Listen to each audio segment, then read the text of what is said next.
I got a message that would change my life forever, and I almost ignored it. A local rescue reached out asking if I could foster a blind puppy for just 2 weeks. 2 weeks.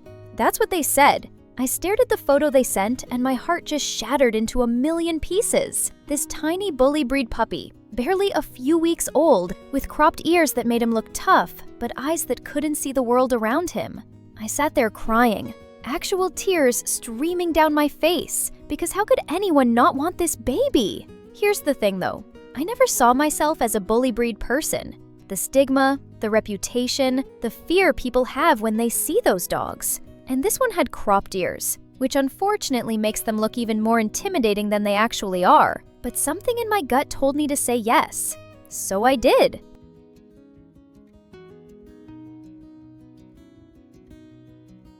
And if you haven't subscribed yet, I'm honestly a bit heartbroken.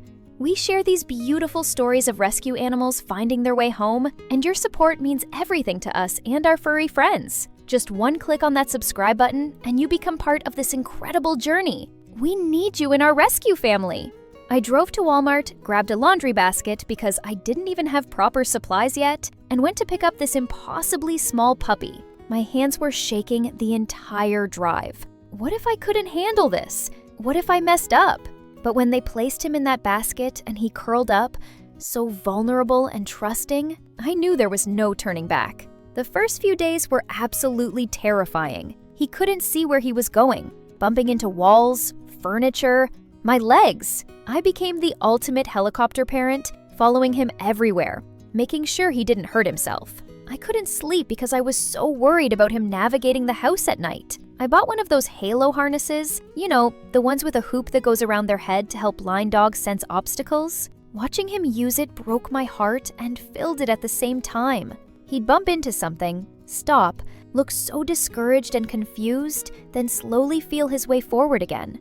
Every small victory felt massive. Obviously, I'm not built for fostering. I can't let them go. That's literally how I ended up keeping my first dog, Levi. So when those 2 weeks passed and they asked if I was ready to give him back, I couldn't do it. He was mine. I named him properly, set up his space, and committed to giving this blind baby the best life possible. But here's where things got complicated. I decided to socialize him at doggy daycare because I wanted him to experience life like any other dog. That first session, complete disaster. He was being aggressive with the other dogs, snapping and lunging because he was terrified. He couldn't see them approaching, couldn't read their body language. His only defense was to attack first. The daycare called me within an hour, and I felt like I'd failed him. I genuinely believed he'd have to be an only dog forever, just me and him against the world. His daily routine became predictable. Sunbathe in the morning, wait by the door for me to come home from work, more sunbathing, dinner, cuddles, sleep. He seemed content, but I could see something was missing. Dogs are pack animals, and despite everything, I wondered if he was lonely. Then lightning struck twice. Another rescue contacted me about 6 months later.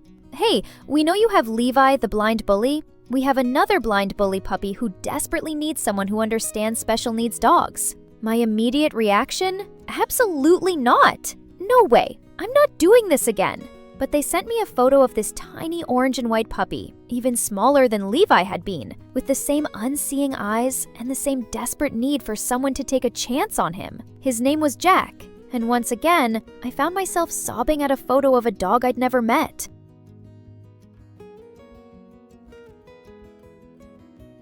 The problem was Levi. He'd never been around puppies. He'd never had to share me, his space, his routine. What if he hated Jack?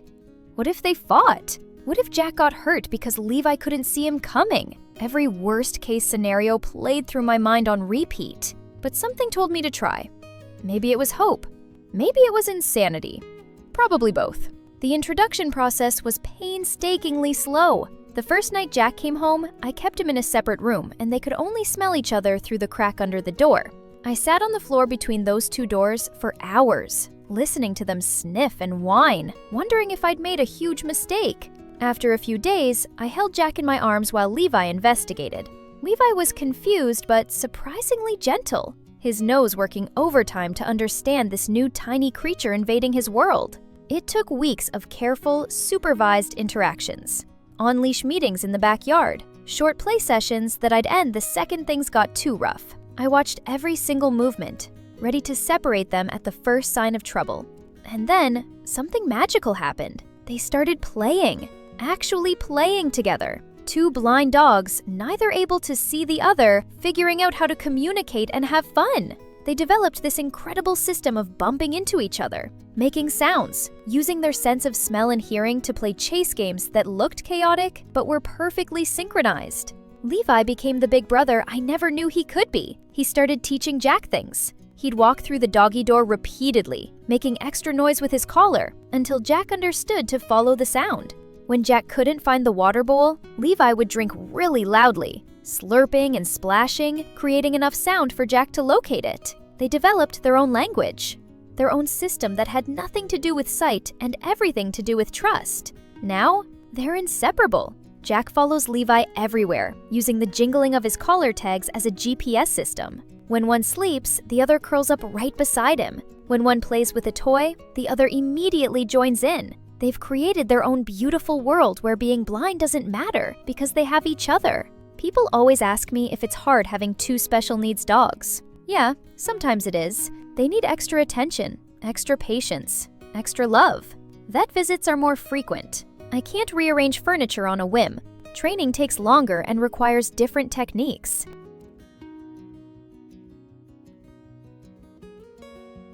But here's what nobody tells you about rescue dogs, especially ones that everyone overlooks. They know. They know you saved them. They know you chose them when nobody else would. And the loyalty, the love, the pure joy they bring into your life is worth every single challenge. Special needs dogs and rescues get passed over constantly. Add in a bully breed reputation, and their chances drop even more. But when you push through those initial problems, when you invest the time and patience they need, you get the most incredible companions imaginable. These dogs aren't broken. They're not less than. They're just different, and different is beautiful.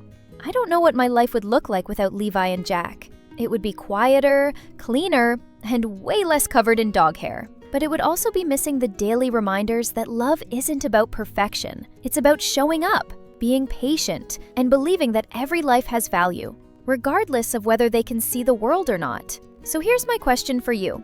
If you could give one overlooked animal a chance at life, would you? Drop your thoughts in the comments. And if you're not subscribed yet, what are you waiting for? These stories, these beautiful souls, they need people like you to care. Hit that subscribe button and join our rescue family. We need you.